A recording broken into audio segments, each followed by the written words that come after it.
नमस्कार दोस्तों, मैं अमित स्वागत करता हूं आपका स्टडी एट किस यूट्यूब प्लेटफॉर्म।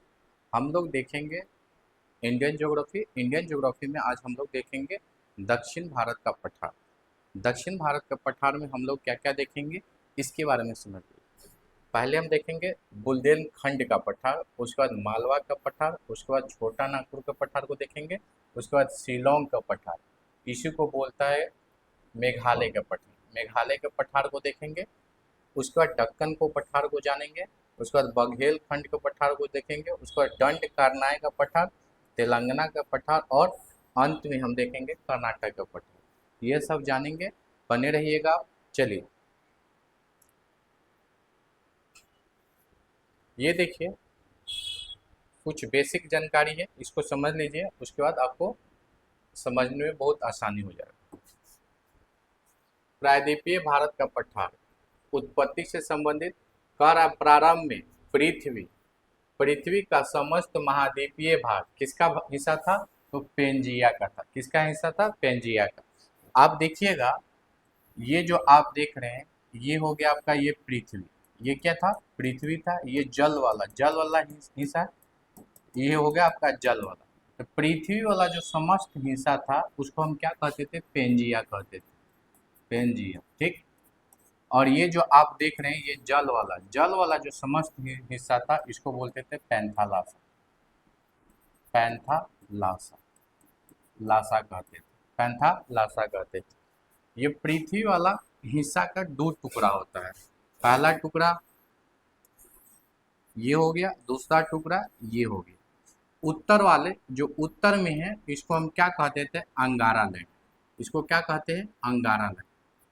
अंगारा लैंड। नीचे में जो है इसको क्या बोलते थे? गोंडवाना लैंड। गोंडवाना लैंड, ठीक। इतना समझ गए? कह क्या रहा था? प्रारंभ में पृथ्वी का समस्त महाद्वीपीय भाग किसका हिस्सा था? तो ये पेंजिया का हिस्सा था। पेंजिया का हिस्सा था। तो पेंजिया का टुकड़ा होता है दो भाग में। दो भाग में होता है। एक होता है अंगारा लैंड, इसी को हम बोलते हैं लॉरेशिया। क्या बोलते हैं? लॉरेशिया कहते हैं। दूसरा जो दक्षिण में है उसको बोलते थे गोंडवाना लैंड। क्या बोलते थे? गोंडवाना लैंड, ठीक। आगे हम देखेंगे आगे क्या करा। कह रहा है लगभग 200 मिलियन वर्ष पहले पेंजिया का विभाजन दो टुकड़ों में होता है। एक हो गया अंगारा लैंड जिसको हम लॉरेशिया कहते हैं, दूसरा हो गया गोंडवाना लैंड। अगला क्या कह रहा है? लगभग 100 से 120 मिलियन वर्ष पहले गोंडवाना लैंड का भी क्या होता है? विभाजन होता है। क्या होता है? इसका भी विभाजन होता है। चलिए, अब देखिएगा भारत का जो प्रायद्वीपीय पठार का निर्माण हुआ है किससे हुआ है? तो गोंडवाना लैंड। जो भारत का प्रायद्वीपीय पठार का जो निर्माण हुआ है ये जो आप देख रहे हैं ये आप प्रायद्वीपीय पठार है, समझे। ये वाला जो आप हिस्सा देख रहे हैं ये क्या है? सब प्रायद्वीपीय पठार का हिस्सा, प्रायद्वीपीय पठार का ये हिस्सा है। तो ये जो प्रायद्वीपीय पठार का जो निर्माण हुआ है किसके टूटने से हुआ है? तो गोंडवाना लैंड। किसके टूटने से होता है? गोंडवाना लैंड से होता है, ठीक। आकृति कैसा है? तो त्रिभुजाकार। आकृति कैसा है? तो ये त्रिभुजाकार है। आकृति कैसा है? त्रिभुजाकार है, ठीक। अब इसमें देखिएगा इसका विस्तार। प्रायद्वीपीय भारत का पठार का विस्तार आप देखिएगा तो कह रहा पश्चिम में गिर पहाड़ी से लेकर पूरब में कहाँ तक? राजमहल की पहाड़ी तक। पूरब में राजमहल की पहाड़ी तक है। और उत्तर पूर्व में शिलोंग या कौन सा? मेघालय के पहाड़ी तक इसका विस्तार है। जबकि उत्तर में पूछेगा तो उत्तर पश्चिम में हो जाएगा अरावली पर्वत। और दक्षिण में इलायची की पहाड़ी। दक्षिण में क्या है? इलायची के पहाड़ी, अर्थात इसी को हम बोलते हैं कार्डमम के पहाड़ी। तो ये इनका विस्तार है, समझे। किसका विस्तार है? तो भारत के प्रायद्वीपीय भारत का ये क्या है? विस्तार है। प्रायद्वीपीय भारत का क्या है? ये विस्तार है। चलिए,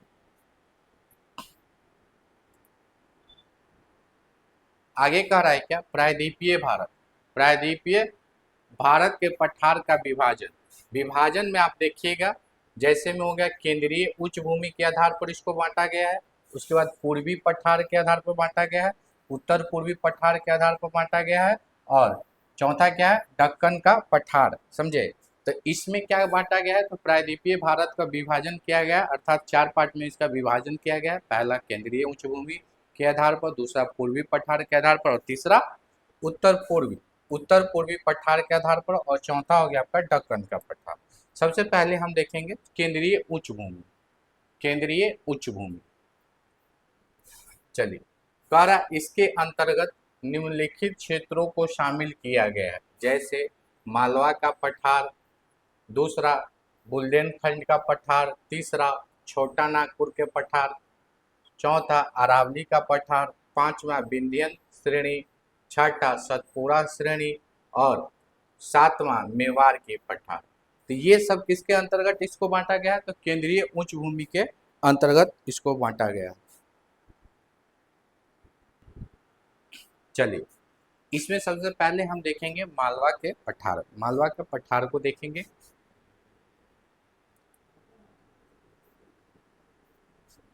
मालवा का पठार किसके द्वारा इसका निर्माण कैसे हुआ है, तो बेसाल्ट चट्टान से। कैसे होता है इसका निर्माण, तो बेसाल्ट चट्टान से। ठीक, विस्तार, मालवा के पठार का विस्तार पश्चिम में मेवाड़ या राजस्थान के मरुस्थल तक है। समझे? पूरब में पूछेगा तो बुंदेलखंड या बघेलखंड के पहाड़ी तक है। उत्तर में आपका हो गया अरावली पर्वत, और दक्षिण में हो गया विंध्यन श्रेणी। ये किसका विस्तार है, तो मालवा के पठार का विस्तार है। किसका है, मालवा के पठार का विस्तार है। इसमें पहला पॉइंट कह रहा है मालवा का पठार राजस्थान में हारौती का पठार कहते हैं। कह रहा है क्या, मालवा के पठार को राजस्थान में क्या कहते हैं, हारौती का पठार कहते हैं। और बेसाल्ट चट्टान के अपसरण, क्या बोले, अपसरण के कारण काली मृदा का विकास हुआ है। काली मृदा का विकास हुआ है, और काली मृदा को ही क्या बोलते हैं, कपासी मृदा बोलते हैं। और कपास की खेती सर्वाधिक किस मिट्टी में होगा, तो काली मृदा में होगा। समझे? इसी को क्या बोलते हैं, कपासी मिट्टी, रेगुर मिट्टी हुई, इन्हीं को बोलते हैं काली मिट्टी। चलिए, अगला पॉइंट कह रहा है क्या, कि इसकी ढाल गंगा घाटी की ओर है, जिस पर बेतवा, पार्वती, नेवज, चंबल तथा केन नदियां प्रवाहित होती है।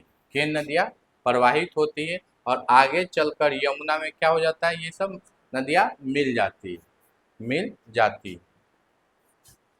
चलिए, अब हम दूसरा देखेंगे बुंदेलखंड का पठार। बुंदेलखंड का पठार, इनका विस्तार ग्वालियर के पठार और विंध्यन श्रेणी के बीच में है। ग्वालियर का पठार और विंध्यन श्रेणी के ये बीच में है। ठीक, मध्य प्रदेश के 7 जिला में इनका विस्तार है, और उत्तर प्रदेश के 7 जिला में इनका विस्तार है। ठीक, लाल मिट्टी पाई जाती है। बुंदेलखंड के पठार में कैसी मिट्टी पाई जाती है, तो लाल मिट्टी। इसी को आप बोल सकते हैं पीली मिट्टी। कौन सी मिट्टी, पीली मिट्टी। ठीक, उसके बाद अगला पॉइंट कह रहा है, बुंदेलखंड के पठार में चंबल नदी के द्वारा बने महाखंड को क्या बोलते हैं, उत्खात या बीहर बोलते हैं। क्या बोलते हैं, उत्खात या बीहर बोलते हैं। फिर से सुनिएगा, कह रहा बुंदेलखंड के पठार में चंबल नदी के द्वारा बने महाखंड को क्या बोलते हैं, उत्खात या बीहर बोलते हैं। क्या बोलते हैं, उत्खात या बीहर बोलते हैं। ये वाला पॉइंट आप याद रखिएगा। चलिए, अगला हम देखेंगे तीसरा, छोटा नागपुर के पठार। छोटा नागपुर के पठार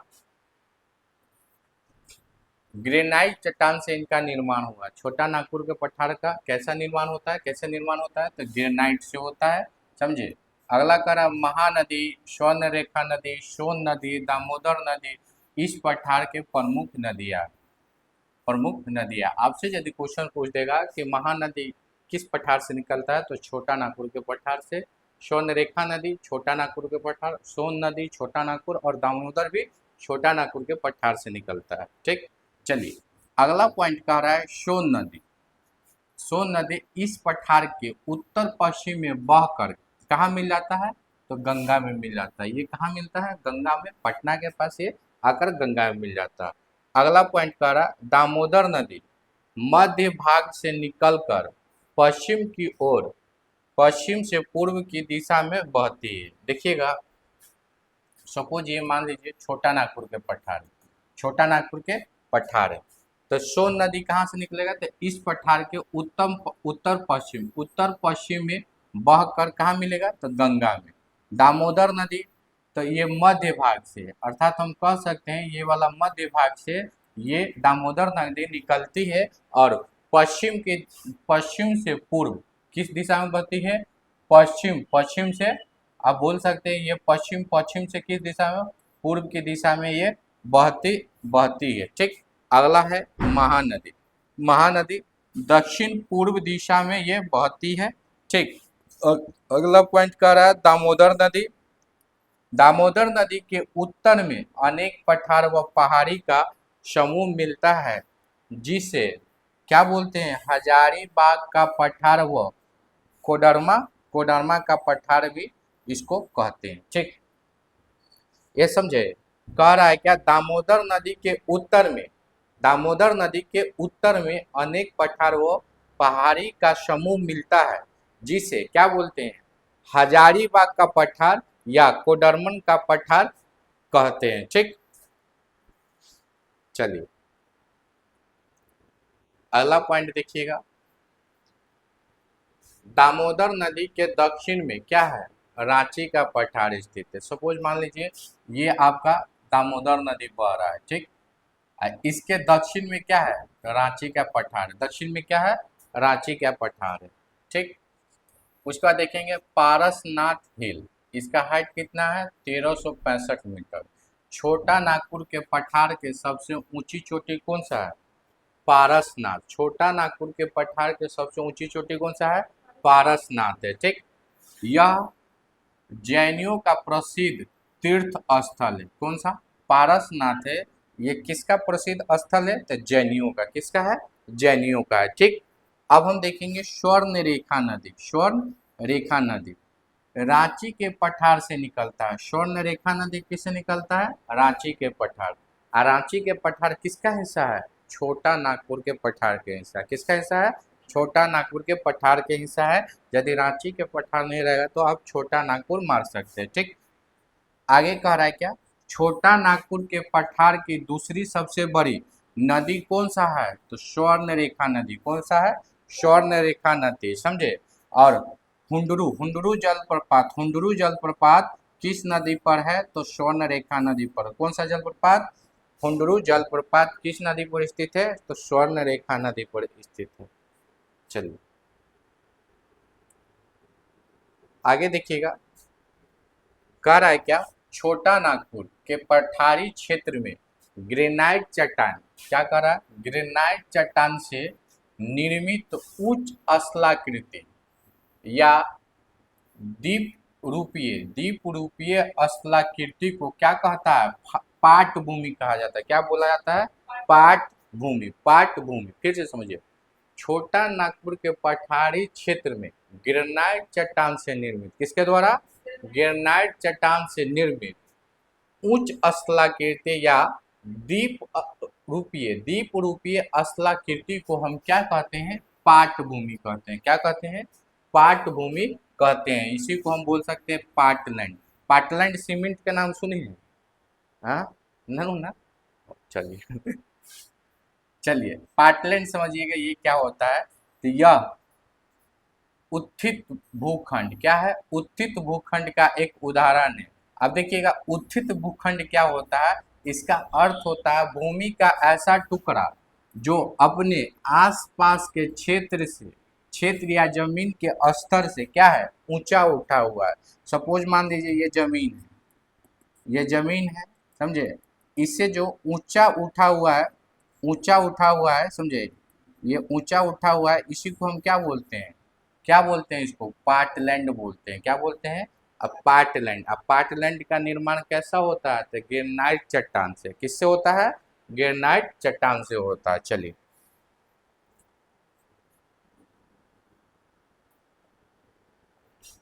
अब हम देखेंगे अरावली पर्वत श्रेणी। अरावली पर्वत श्रेणी, इसका विस्तार समझ जाइएगा। अरावली पर्वत श्रेणी, समझे, ये जो है आपको गुजरात से लेकर दिल्ली, दिल्ली में कहा तो मजनू का टीला, स्थान का नाम है कौन सा, मजनू का टीला, मजनू का टीला,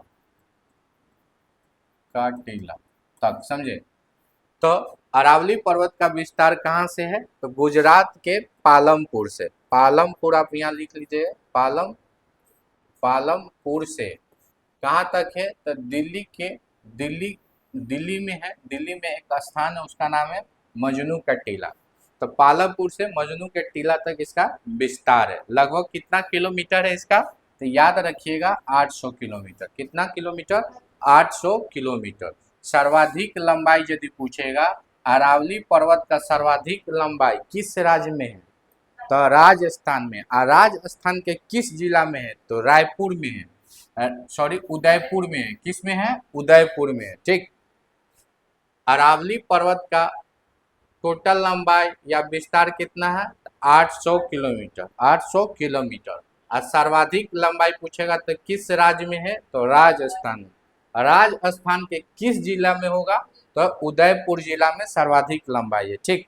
यदि क्वेश्चन पूछ देगा कि अरावली पर्वत का सर्वाधिक लंबाई राजस्थान के किस जिला में है, तो क्या मानिएगा, उदयपुर। ये क्वेश्चन पूछा हुआ है, ठीक। चलिए, इनका उत्पत्ति होता है, उत्पत्ति या निर्माण किस काल में होता है, तो प्री कैम्ब्रियन काल में। किस काल में होता है, प्री कैम्ब्रियन काल में होता है। अरावली पर्वत का निर्माण किस काल में होगा, प्री कैम्ब्रियन काल में होगा। आज से लगभग कितना, 570 मिलियन वर्ष पहले इनका निर्माण हुआ था, ठीक। उसके बाद कह रहा है यह विश्व एवं भारत की सबसे प्राचीनतम क्या है, अवशिष्ट पर्वत है। क्या है ये, अवशिष्ट पर्वत है। क्या है, तो अवशिष्ट पर्वत है।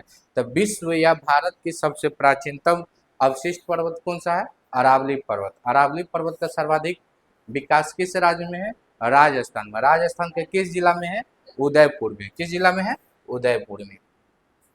चलिए, अरावली पर्वत है ना, तो देखिए अरावली पर्वत का जो विस्तार है दिल्ली में, समझे, दिल्ली में है। उसी को आप बोलिए ना रायसीना हिल्स तक, समझे, रायसीना हिल्स। यही जो रायसीना हिल्स है ना, यहीं पर राष्ट्रपति भवन है, संसद भवन है, लाल किला है, इंडिया गेट है। और इंडिया गेट का निर्माण कौन करवाता है, एडविन लुटियन करवाता है। निर्माण प्रारंभ कब होता है, 1921 में होता है। बनकर तैयार कब हो जाता है, 1931 में हो जाता है। इसका ऊंचाई कितना है, 42 मीटर है। और किससे ये बना हुआ है, इंडिया गेट किससे बना है, तो लाल बलुआ पत्थर से इनका निर्माण हुआ है, ठीक। अब चलिए, यहाँ पर देखिएगा, कह रहा समुद्र तल से अरावली पर्वत की ऊंचाई कितना है, 930 मीटर। कितना है, 930 मीटर है। कितना है, 930 मीटर।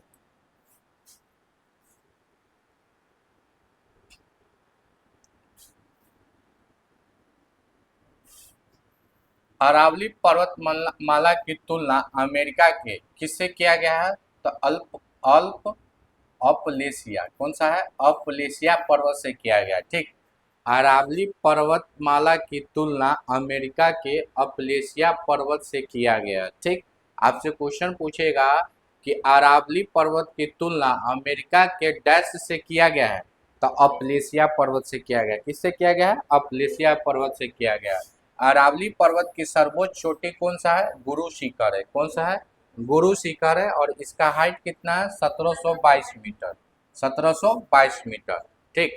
यहीं पर देखिएगा अरावली पर्वतमाला पर ही है ना, तो दिलवारा के जैन मंदिर, समझे, दिलवारा के जैन मंदिर कहाँ स्थित है, तो माउंट आबू पर है। कहाँ स्थित है, माउंट आबू राजस्थान में है। ये जो माउंट आबू है ना, तो इसी का हिस्सा अरावली पर्वतमाला का है। क्वेश्चन पूछेगा दिलवारा का जैन मंदिर कहाँ स्थित है, तो माउंट आबू में। माउंट आबू कहाँ पड़ता है, तो राजस्थान में। माउंट आबू कहाँ पड़ता है, राजस्थान, ठीक। अब माउंट आबू का नया नाम क्या है, माउंट आबू का नया नाम क्या है, हाँ, अबू राज। क्या नाम है, अबू राज, अबू राज, ठीक। माउंट आबू का नया नाम क्या पड़ा है, वर्तमान में ही पड़ा है, अबू राज, ठीक। चलिए, दिलवारा का जैन मंदिर, इसका निर्माण कौन करता है? तो बिमल शाह। किस वंश का ये शासक रहता है? सोलंकी वंश का शासक रहता है। उसके बाद कह रहा है अरावली पर्वत से ही लूनी नदी निकलती है जो कच्छ के रंग, कहाँ पर? तो कच्छ के रंग गुजरात में क्या हो जा रहा है? ये विलुप्त हो जा रहा है। ठीक। और लूनी नदी के सहायक नदी कौन कौन है? तो सुकरी नदी है, जवाई नदी है। किसकी सहायक नदी है? तो लूनी नदी। और लूनी नदी कहाँ से निकलता है? तो अरावली पर्वत से निकलता है। ठीक। चलिए अब आगे देखिएगा, ये अरावली पर्वत हो गया आपका।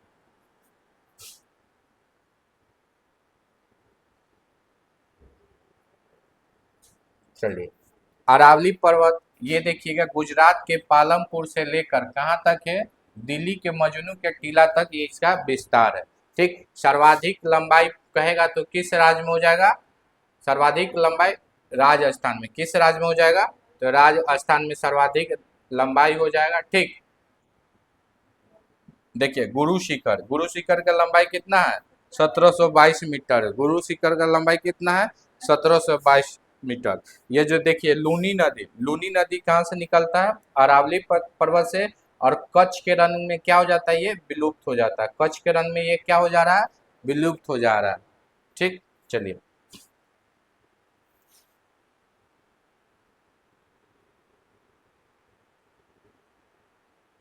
अब हम देखेंगे विंध्यन या विंध्याचल श्रेणी।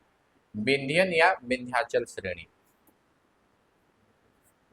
विंध्यन या विंध्याचल श्रेणी की सर्वोच्च चोटी कौन सा है? सद्भावना शिखर, या इसी को क्या बोलते हैं? गुडविल चोटी बोलते हैं। इसका हाइट कितना है? 752 मीटर। ठीक। विंध्याचल श्रेणी उत्तर भारत एवं दक्षिण भारत के बीच विभाजन का काम करता है। जैसे मैं सपोज बाबू इधर देखो, ये हो गया आपका उत्तर भारत, हुआ ना हो, ये हो गया आपका दक्षिण भारत। तो इसको विभाजन का काम कौन करता है? तो विंध्यन श्रेणी। कौन बांटता है? विंध्यन श्रेणी। ये हो गया उत्तर भारत, ये हो गया दक्षिण भारत। तो इसके विभाजन का कार्य कौन करता है? विंध्यन श्रेणी करता है। कौन करता है? विंध्यन श्रेणी। वही यहाँ पर लिखा हुआ है, ये क्वेश्चन बहुत बार पूछा गया। ठीक। उसके बाद कह रहा है अर्थात दक्षिण भारत में नर्मदा नदी घाटी है जो विंध्यन श्रेणी को सतपुड़ा श्रेणी से क्या करेगा? अलग करेगा। कौन करेगा? विंध्यन श्रेणी को सतपुड़ा श्रेणी। देखो ये आपका हो गया विंध्यन श्रेणी, ये आपका हो गया सतपुड़ा श्रेणी, और ये हो गया आपका अजंता अजंता श्रेणी। समझे? अजंता की पहाड़। ठीक। अब देखिए ये जो विंध्यन श्रेणी है, यहाँ से एक नदी निकलती है और अर्थात पूरब से निकलती है और ये पश्चिम की ओर बहते बहते समझे अरब सागर में गिरती है। इस नदी का नाम क्या है? नर्मदा नदी। कौन सा नदी? नर्मदा नदी। और देखिएगा एक सतपुड़ा और अजंता के बीच से एक और नदी निकलती है, उसका नाम क्या है? ताप्ती नदी।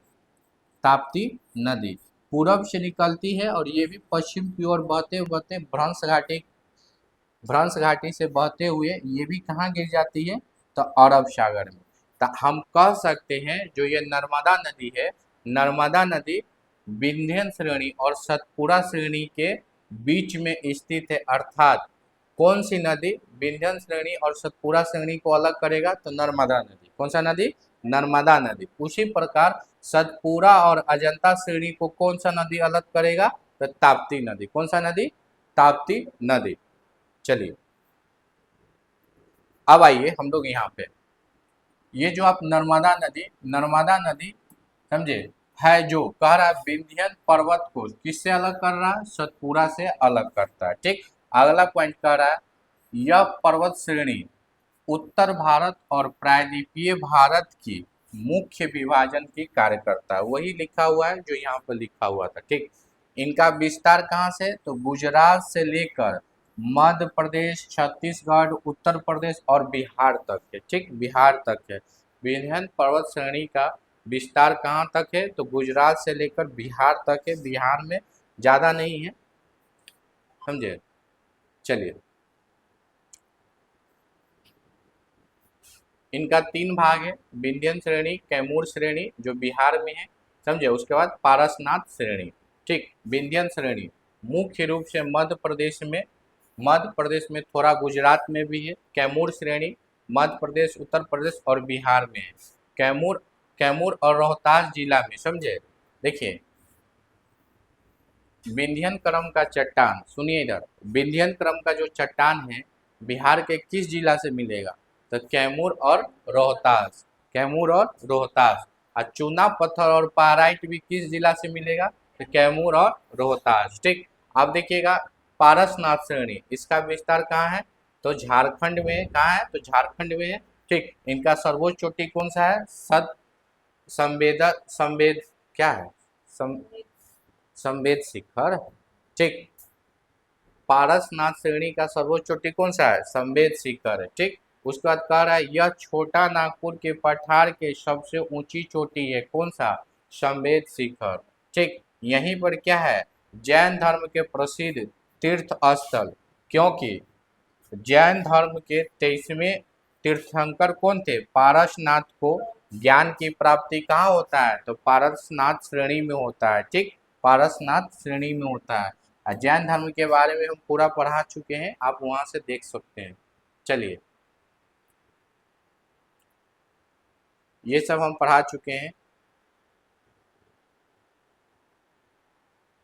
अगला हम देखेंगे सतपुड़ा श्रेणी। कौन सा श्रेणी, सतपुड़ा श्रेणी। कैसी पर्वत है, तो ब्लॉक पर्वत है, समझे।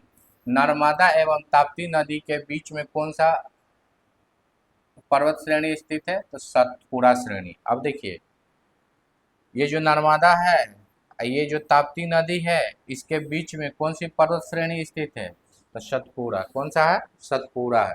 ठीक। तो वही यहाँ पर कह रहा है। चलिए सतपुड़ा श्रेणी का निर्माण ग्रेनाइट एवं बेसाल्ट चट्टान से होता है। किससे होता है, ग्रेनाइट एवं बेसाल्ट चट्टान से होता है। चलिए सतपुड़ा श्रेणी का 3 भाग है, समझे। एक याद रखिएगा, सतपुड़ा, सतपुड़ा गुजरात, समझे। गुजरात से कहाँ तक, राजपीपला तक इसका विस्तार है। उसके बाद महादेव श्रेणी, ये धूपगढ़ चोटी स्थित है, समझे। महादेव श्रेणी में ही धूपगढ़ चोटी स्थित है। और तीसरा हो गया मैकाल श्रेणी। ठीक। सतपुड़ा श्रेणी का सर्वोच्च चोटी कौन सा है, धूपगढ़, इसका ऊंचाई कितना है, 1350। दूसरा सर्वोच्च चोटी कौन है, अमरकंटक, इसका ऊंचाई कितना है, 1050 मीटर है। ठीक। 1050 मीटर है। और सतपुड़ा श्रेणी का विस्तार किस किस राज्य में, गुजरात में, महाराष्ट्र में, मध्य प्रदेश, छत्तीसगढ़ में है। ठीक। पूर्व से पश्चिम की ओर इसका विस्तार है। किधर है, तो पूरब से लेकर पश्चिम की ओर इसका क्या है, विस्तार है। किसका, सतपुड़ा श्रेणी का। ठीक। चलिए अब देखिए यहाँ पर क्या लिखा हुआ है, अमरकंटक। कौन सा, अमरकंटक। ठीक। यहीं से है ना 2 नदी निकलती है, नर्मदा और सोन नदी निकलती है, सोन नदी निकलती है। अमरकंटक किसकी दूसरी सर्वोच्च चोटी है, तो सतपुड़ा श्रेणी का। ठीक। और अमरकंटक से कौन कौन नदी निकलती है, नर्मदा और सोन नदी, नर्मदा और सोन नदी निकलती है। ठीक। नर्मदा और ताप्ती नदी, समझे, और ताप्ती नदी,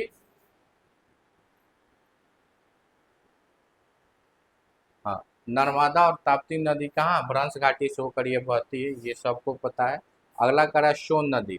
सोन नदी दक्षिण भारत या प्रायद्वीपीय भारत का एकमात्र नदी है जो उत्तर दिशा की ओर प्रवाहित होती है। अर्थात हम कह सकते हैं ये अमरकंटक से निकलती है, कौन सा नदी, सोन नदी। और 21 दिशा में बह रहा है, उत्तर की ओर, उत्तर की दिशा में ये सब बहता है। तो एकमात्र नदी कौन सा है, दक्षिण भारत या प्रायद्वीपीय भारत का एकमात्र नदी कौन सा है जो उत्तर की ओर प्रवाहित होता है, तो सोन नदी।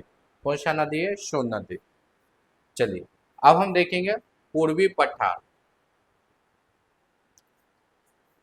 पूर्वी पठार में छोटा नागपुर के पठार को हम देख चुका है। उसके बाद है दंड काराय का पठार, इसके बारे में जानते हैं, दंड काराय का पठार,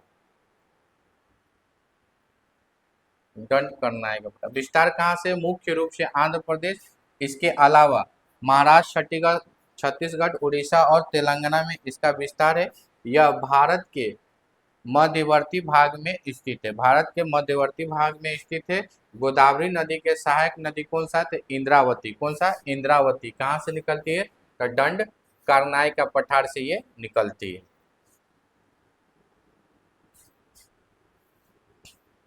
चलिए उत्तर पूर्वी पठार को देख लेते हैं।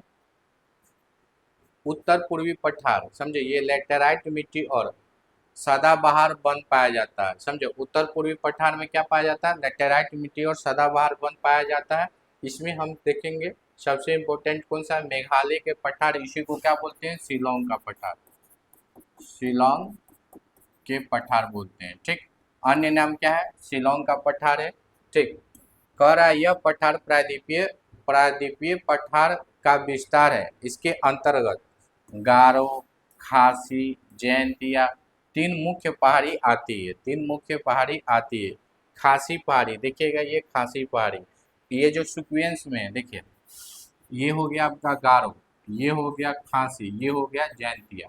अर्थात ये बोल सकते हैं पूरब से पश्चिम की दिशा की ओर। जब कभी कभी आपको सजाने के लिए दे देगा पूर्व से पश्चिम की ओर, तो ये हो गया पूरब, ये हो गया पूरब से पश्चिम, और कभी पश्चिम से पूर्व की ओर, तो याद रखिएगा इसे ही सजाना है। ठीक, ये सीक्वेंस में है। तो ये जो खासी पहाड़ी देख रहे हैं, तो इसके बारे में देखिएगा। खासी पहाड़ी के दक्षिण में स्थित कौन सा? मानसिंहराम और चेरापूंजी में विश्व का सर्वाधिक वर्षा होती है। विश्व का सर्वाधिक वर्षा कहाँ होगा?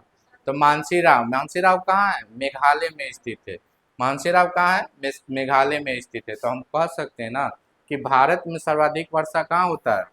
मेघालय के मानसीराम। और सबसे कम वर्षा कहाँ होता है भारत में? तो लेह में होता है। कहाँ होता है? लेह लद्दाख में होता है। ठीक, मेघालय के पठार के सर्वोच्च चोटी कौन सा है? तो नोकरेक। कौन सा है? नोकरेक। समझे, नोकरेक, ये याद रखिएगा, ये वाला बहुत क्वेश्चन पूछा गया है। समझे, नोकरेक। चलिए, अब आपसे क्वेश्चन पूछेगा क्या? जो ये मेघालय का पठार है, मेघालय या शिलोंग का पठार, शिलोंग के पठार और प्रायद्वीपीय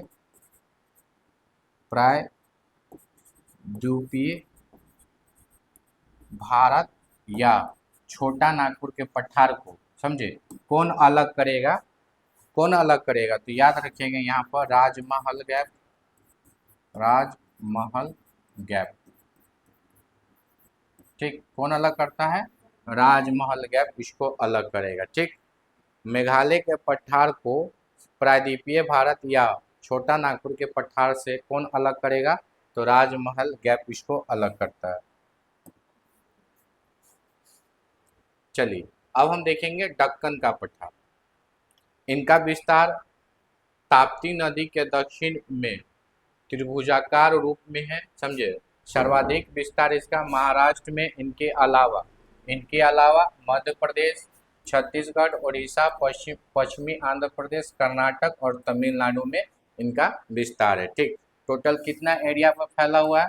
तो 7 लाख वर्ग किलोमीटर पर ये फैला हुआ है। ठीक, कह रहा है भारत का सबसे बड़ा पठार कौन सा है? तो दक्कन का पठार। भारत का सबसे बड़ा पठार कितना है? दक्कन का पठार। अब देखो, जब हम पठारी हिसाब पढ़ रहे हैं, तो ये भारत का टोटल भूमि का कितना परसेंट था? तो 27%। ये 27% है। और टोटल भूमि का कितना वर्ग किलोमीटर पर? तो 16 लाख वर्ग किलोमीटर में क्या है? तो प्रायद्वीपीय भारत का पठार का विकास हुआ है। समझे, और जो प्रायद्वीपीय भारत का पठार है, ये किसका हिस्सा था? तो गोंडवाना लैंड। किसका हिस्सा था? तो गोंडवाना लैंड। इसी में देखिएगा, जो 16 लाख वर्ग किलोमीटर में है, तो इसमें दक्कन का पठार का विस्तार कितना? तो 7 लाख वर्ग किलोमीटर तक किसका विस्तार है? तो दक्कन का पठार। ठीक, उसके बाद कह रहा है क्रिटेशियस युग में ज्वालामुखी क्रिया के द्वारा क्या होता है? इनका निर्माण होता है। दक्कन के पठार का निर्माण कैसे होता है? तो ज्वालामुखी क्रिया के द्वारा होता है। किस काल में होता है? तो क्रिटेशियस युग में होता है। समझे, इसमें कौन सा अयस्क पाया जाएगा? नीस पाया जाएगा, ग्रेनाइट पाया जाएगा, समझे। बेसाल्ट, चूना पत्थर और क्वार्टेजाइट यहाँ पर मिलता है दक्कन के पठार में। ठीक, चलिए अब हम देखेंगे दक्कन ट्रैप। कर्नाटक का पठार, आंध्र का पठार, समझे। दक्कन ट्रैप को देखिएगा क्या कह रहा है, निर्माण मेसोजोइक महाकल्पों के क्रीटेशियस काल में इसका निर्माण होता है। सर्वाधिक विस्तार महाराष्ट्र, इनके अलावा गुजरात और मध्य प्रदेश में है। यह ग्रेनाइट और बेसाल्ट चट्टान से बना हुआ है, समझे। दक्कन ट्रैप का निर्माण किससे हुआ है, ग्रेनाइट और बेसाल्ट चट्टान से इनका निर्माण हुआ है। ठीक, इसके अधिकांश भाग में कौन सा मिट्टी, काली मिट्टी पाई जाती है। कौन सा मिट्टी, काली मिट्टी पाया जाएगा। अब काली मिट्टी का सर्वाधिक विस्तार किस राज्य में, महाराष्ट्र में। ठीक, इनका दूसरा नाम क्या है, रेंगूर मिट्टी, इन्हीं को कहा जाता है। इन्हीं को क्या कहते हैं, कपासी मिट्टी कहते हैं, और इन्हीं को स्वतः जुताई वाली मिट्टी कहा जाएगा। ठीक, और देखिएगा काली मिट्टी को है ना तो चेरनोजम मिट्टी भी कहते हैं, लेकिन इसको भारत में नहीं कहते। इनको कहाँ बोलते हैं, इनको कहाँ बोलेंगे तो रूस में बोला जाता है। कहाँ बोला जाता है, रूस में बोला जाता है। ठीक, चेरनोजम क्यों कहा जाता है, तो इसमें ह्यूमस का बहुलता के कारण इसको चेरनोजम कहा जाता है। ठीक, चलिए काली मिट्टी में प्रमुख फसल कपास, सोयाबीन, चना, समझे, ये सब सर्वाधिक मात्रा में इनको उपजाया जाता है। ठीक, अब हम देखेंगे आंध्रा का पठार। कौन सा पठार, आंध्रा का पठार। आंध्रा का पठार, इसके अंतर्गत रायसीना का पठार और तेलंगाना का पठार शामिल है। आंध्रा का पठार अर्थात आंध्र प्रदेश के पठार के अंतर्गत कौन सा, रायसीना का पठार और तेलंगाना का पठार शामिल है।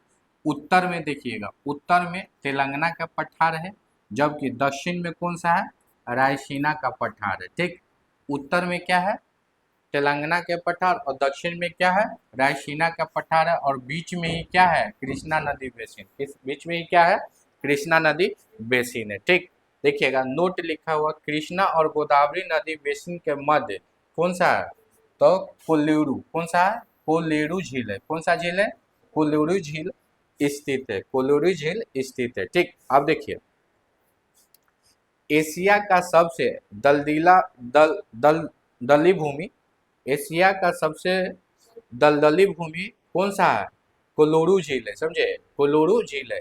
इसी के आसपास में है ना, तो एशिया के सबसे बड़ी क्या है, दलदली भूमि पाई जाता है। कौन दो नदियों के बीच में, कृष्णा और गोदावरी नदी के बीच में एशिया का सबसे बड़ी क्या है, दलदली भूमि। लेकिन विश्व में पूछेगा, विश्व का सबसे दलदली भूमि कहाँ है, तो सूडान बेसिन में। कहाँ है, सूडान बेसिन में है। ठीक, चलिए यहीं पर देखिएगा, यहीं पर कह रहा है कौन सा, तो दक्षिण में रायसीना का पठार है ना, तो वहीं पर क्या है, यहाँ पर बेलीकोंडा, पालकोंडा, नलामलाई पर्वत श्रेणी स्थित है।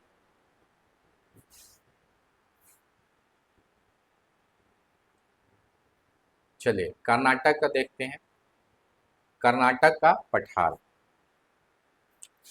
यह प्रायद्वीपीय भारत के पठार या दक्कन के पठार का हिस्सा है।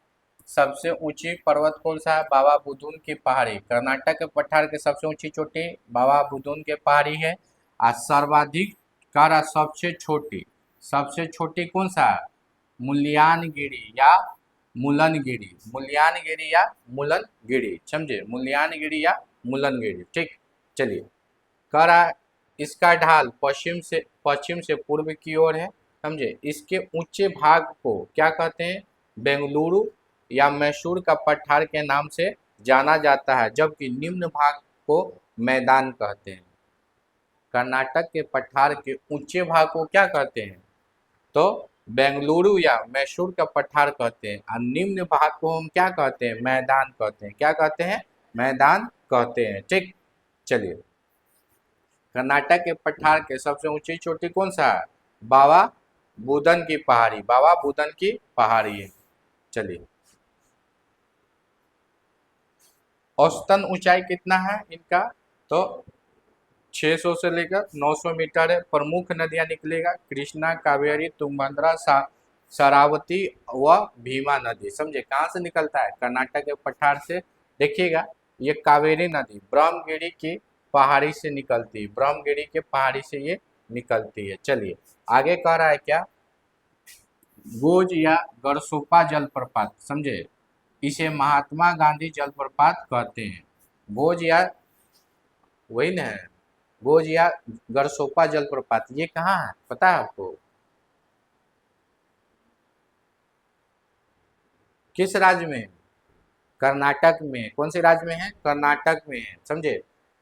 गोज या गरसोपा जलप्रपात किस राज्य में है? कर्नाटक में है। ठीक, चलिए नोट में देखिएगा, भारत का सबसे ऊंचा जलप्रपात कौन सा है? कुचकल जलप्रपात। कौन सा है? कुचकल जलप्रपात। किस नदी पर है? तो ब्राही नदी पर स्थित है। किस नदी में है? ब्राही नदी पर है। किस राज्य में है? तो कर्नाटक में है। गोज या गरसोपा भी कहाँ है? तो कर्नाटक में ही है। ठीक, चलिए। हाँ, ऊंचाई पूछेगा तो 455 मीटर है। चलिए, विश्व का सबसे ऊंचा जलप्रपात कौन सा है? एंजिल जलप्रपात है, वेनेजुएला में पड़ता है। इसका कहाँ है? तो दक्षिण अफ्रीका में। ऊंचाई कितना है? 789 मीटर है, समझे। कौन सा नदी पर है? तो कैरानी नदी पर है।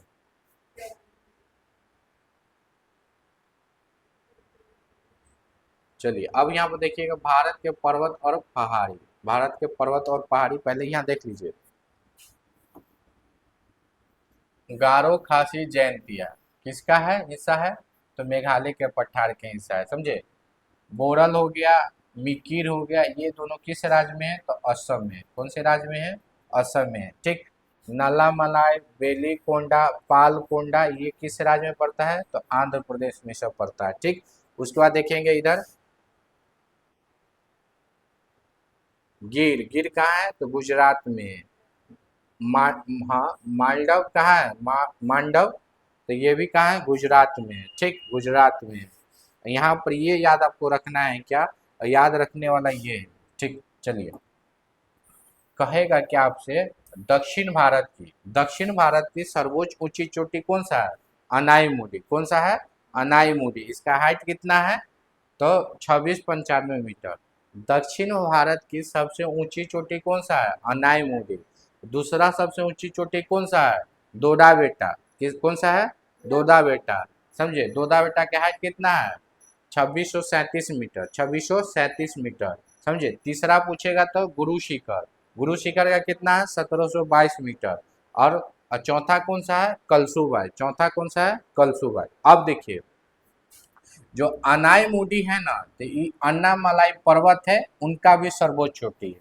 दक्षिण भारत पूछे या अन्नामलाई पर्वत की सर्वोच्च चोटी पूछेगा तो कौन हो जाएगा? अनाई मुडी। कौन सा हो जाएगा? अनाई मुडी। ये जो आप देख रहे हैं दोडा बेटा, ये नीलगिरी की सर्वोच्च चोटी कौन सा है? दोदा बेटा। नीलगिरी की सर्वोच्च चोटी दोदा बेटा हो गया। लेकिन दक्षिण भारत की दूसरी सर्वोच्च चोटी कौन सा हो जाएगा? दोदा बेटा। दोदा बेटा। देखिए ये दक्षिण भारत की चोटियां है, समझे। दक्षिण भारत का के यदि क्वेश्चन पूछेगा तो सबसे ऊंची चोटी तो अनाईमुडी है। तो अनाईमुडी किसका है? तो ये अन्नामलाई पर्वत का हिस्सा है। और अन्नामलाई पर्वत की सबसे ऊंची चोटी कौन सा है? तो अनाईमुडी होगा ना। मानिए सपोज यदि दक्षिण भारत नहीं देगा, आपसे पूछ देगा कि अन्नामलाई पर्वत की सर्वोच्च ऊंची चोटी कौन सा है? तो अनाईमुडी। उसी प्रकार नीलगिरी पर्वत की सबसे ऊंची चोटी कौन सा है? दोदा बेटा है। और दक्षिण भारत की दूसरी सबसे ऊंची चोटी कौन सा हो जाएगा? दोदा बेटा हो जाएगा। अब देखिए, यही आपको पूछ देगा क्या, ये हो गया आपका पूर्वी घाट, ये हो गया आपका पश्चिमी घाट। तो इस टाइप से भी क्वेश्चन पूछता है कि पश्चिमी घाट की सर्वोच्च ऊंची चोटी कौन सा है? तो अनाईमुडी। उसी प्रकार पूछ देगा कि पूर्वी घाट की सबसे ऊंची चोटी कौन सा है? तो गुरु शिखर। कौन सा हो जाएगा? गुरु शिखर हो जाएगा। हाइट कितना है? 1722 मीटर, 1722 मीटर। तो एग्जामिनर इतने में घुमा के क्वेश्चन पूछेगा, समझे। चलिए यहाँ देखिए, नीलगिरी पर्वत केरल और तमिलनाडु में इसका विस्तार है। अनामलाई पर्वत का भी केरल और तमिलनाडु में इसका विस्तार है। कार्डमम पर्वत का भी केरल और तमिलनाडु में है। लेकिन पालिनी पर्वत की विस्तार कहाँ है? सिर्फ तमिलनाडु में, सिर्फ तमिलनाडु में। नोट में देखिए, नोट में क्या लिखा हुआ है। नोट, पश्चिमी घाट और पूर्वी घाट को नीलगिरी के पहाड़ी जोड़ता है। बाबू ये देखो, ये हो गया आपका पश्चिमी घाट, पश्चिमी घाट, और ये हो गया आपका पूर्वी घाट। ये जैसे पश्चिमी घाट, ये पूर्वी घाट है, यहाँ पर जोड़ रहा है ना, तो कौन जोड़ रहा है? तो नीलगिरी की पहाड़ी। कौन जोड़ेगा? नीलगिरी के पहाड़ी जोड़ता है। चलिए उसके बाद देखिए, विंध्यन श्रेणी का बिहार में विस्तार किस जिला में? कैमूर और रोहतास में, जो हम पहले बता चुके हैं। विंध्यन श्रेणी का विस्तार किस जिला में देखने को मिलेगा बिहार में? तो कैमूर और रोहतास। महादेव व मैकाल श्रेणी सतपुरा का ही भाग है। महादेव या मैकाल श्रेणी किसका भाग है? सतपुरा का भाग है, समझे। और सतपुरा पर्वत से, समझे, सतपुरा पर्वत और ये कौन सा है? अजंता के, अजंता पर्वत श्रेणी के मध्य से कौन सी नदी? ताप्ती नदी बहती है। कौन सी नदी बहती है? ताप्ती नदी बहती है। चलिए अगला पॉइंट कह रहा है, सतपुरा श्रेणी की सबसे ऊंची चोटी कौन सा है? महादेव में धूपगढ़। इसका हाइट कितना है? 1350 मीटर। ठीक। अगला पॉइंट कह रहा है, मैकाल श्रेणी की सबसे ऊंची चोटी कौन सा है? अमरकंटक। कौन सा है? अमरकंटक है। चलिए ये सब याद रखिएगा, क्वेश्चन का पैटर्न है, यही से पूछा जाता है। चलिए, विंध्य श्रेणी की सबसे ऊंची चोटी कौन सा हो जाएगा? सद्भावना शिखर। इसी को हम बोलते हैं गुडविल, गुडविल शिखर। ठीक। चलिए अगला कह रहा है, अजंता पहाड़ी का विस्तार केवल महाराष्ट्र में या गुडविल शिखर में, समझे, सॉरी इसका है ये, इसी का है, सद्भावना का ही, समझे। विंध्यन श्रेणी की सबसे ऊंची चोटी कौन सा है? सद्भावना शिखर या गुडविल शिखर। हाइट कितना है? 750 मीटर। हाइट कितना? 750 मीटर है, समझे। अजंता पहाड़ी का विस्तार केवल किस राज्य में है? महाराष्ट्र में है। ठीक। नर्मदा नदी विंध्यन, विंध्यन और सतपुरा श्रेणी के मध्य से बहती है, ये भी पता है आपको। ताप्ती नदी सतपुरा श्रेणी और अजंता के मध्य से बहती है। ये नहीं समझे हैं? समझा तो दिए हैं। चलिए, और कह रहा है ये दोनों नदी भ्रंश घाटी में बहती बहती है, और इसलिए इस नदियों को, इस नदियों द्वारा क्या बनाया जाता है? तो एक्सचूरी बनाया जाता है, समझे। एक्सचूरी बनाती है ये दोनों नदियाँ। चलिए नीलगिरी के पहाड़ी को देखेंगे, विस्तार हो गया, विस्तार हो गया कर्नाटक, केरल और तमिलनाडु। सर्वोच्च चोटी कौन सा है? दोदाबेट्टा। कितना है? तो 2637 मीटर है। इनका दूसरी सर्वोच्च चोटी कौन सा है? माकुर्ती, माकुर्ती। नीलगिरी, नीलगिरी की पहाड़ी की सर्वोच्च चोटी कौन सा है? दोदाबेट्टा। और नीलगिरी की पहाड़ी की दूसरी सर्वोच्च चोटी कौन सा हो जाएगा? माकुर्ती। ठीक। प्रमुख पर्यटक स्थल जैसे में है उदंग, उदंग क्या है? उदंग मंडलम, समझे। इसी को बोल सकते हैं ऊटी। ऊटी कहाँ पड़ता है? तो तमिलनाडु में है, समझे। अब देखिएगा, टोडा नामक जनजाति, समझे। टोडा नामक जनजाति किस पहाड़ी में पाया जाएगा? तो नीलगिरी की पहाड़ी में पाया जाता है। और टोडा नामक जनजाति में बहुपति, समझे, बहुपति विवाह का प्रचलन है। अर्थात बोल सकते हैं एक पत्नी के बहुत सारा पति होता है। चलिए महाराष्ट्र में, महाराष्ट्र में देखिएगा, त्रिमकेश्वर की पहाड़ी, यहाँ से कौन सी नदी निकलती है? गोदावरी नदी। कलसूबाई, महाराष्ट्र की सर्वोच्च चोटी कौन सा है? कलसूबाई है। महाबलेश्वर की पहाड़ी, यहाँ से कौन सी नदी निकलती है? तो कृष्णा नदी निकलती है। कृष्णा नदी और गोदावरी नदी किस राज्य से? महाराष्ट्र से। किस राज्य से? महाराष्ट्र से। ठीक। अब हम देखेंगे अनामलाई, अनामलाई। अनामलाई कहाँ पड़ता है? तो केरल में। अन्नामलाई किस राज्य में? केरल में। पाल घाट एवं सेनकोटदा के बीच में स्थित है। कौन सा? अन्नामलाई, पालघाट और सेनकोटदा के बीच में स्थित है। अन्नामलाई की सर्वोच्च चोटी कौन है? तो अनाईमुडी। किस राज्य में? केरल में। हाइट कितना है? 2695। हम बोल सकते हैं कि प्रायद्वीपीय भारत या दक्षिण भारत की सर्वोच्च चोटी कौन सा है? अनाईमुडी। किस राज्य में है? केरल में। ठीक। चलिए अगला कह रहा है प्रायद्वीपीय भारत या पश्चिमी घाट या दक्षिण भारत की दूसरी सर्वोच्च चोटी कौन सा है? दोदा बेटा। और किसका ये सर्वोच्च चोटी था? तो नीलगिरी की पहाड़ी का ये सर्वोच्च चोटी था। चलिए अगला हम क्या देखेंगे, कार्डमम या इलायची की पहाड़ी, ये किस राज्य में है? केरल में है। प्रायद्वीपीय भारत या दक्षिण भारत की दक्षिणतम पहाड़ी कौन सा है? तो कार्डमम की या इलायची की पहाड़ी। यहाँ तक आप लोग समझ गए? यहाँ तक समझ गए? चलिए 10 मिनट और क्लास है, 10 मिनट और देख लीजिए।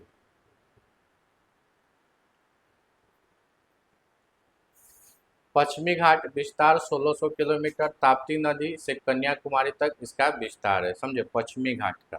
चलिए पूर्वी घाट ओडिशा से तमिलनाडु तक इनका विस्तार है, अर्थात आप बोल सकते हैं तमिलनाडु से ओडिशा तक।